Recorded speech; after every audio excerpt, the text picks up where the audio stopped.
कर्मचाऱ्यांसाठी अतिशय आनंदाची बातमी आहे. वर्षातून 2 वेळा निवृत्त होणार कर्मचारी.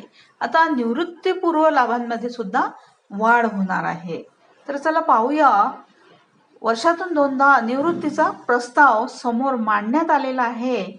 आता पेन्शनवरही सकारात्मक परिणाम होणार आहे. निवृत्तीपूर्व लाभांमध्ये वाढ, वेतन सुद्धा वाढेल.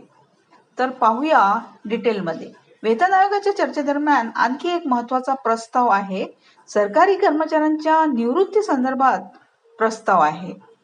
मात्र भविष्यात वर्षातून केवळ 2 निश्चित तारखांनाच निवृत्ती देण्याचा विचार मांडला गेला आहे. तसेच प्रशासन, कर्मचारी आणि निवृत्ती वेतन व्यवस्थापनात मोठे बदल होणार आहे. वर्षातून 2दा निवृत्तीचा प्रस्ताव म्हणजे काय आहे ते आता आपण पाहूया.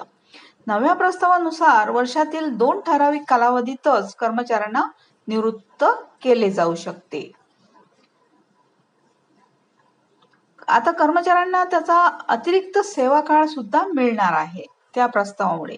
प्रस्तावाचा सर्वात मोठा फायदा काही कर्मचाऱ्यांना अतिरिक्त सेवा कालाच्या स्वरूपात मिळू शकतो.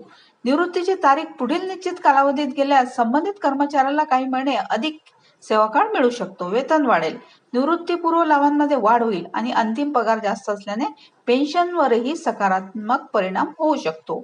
आता इतर लाभाचा फायदा कोणता आहे ते आता आपण पाहूया.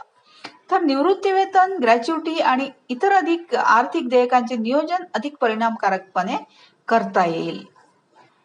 हे फायदे होणार आहे. आता लाखो कर्मचाऱ्यांचे लक्ष अंतिम निर्णयावर लागलेले आहे.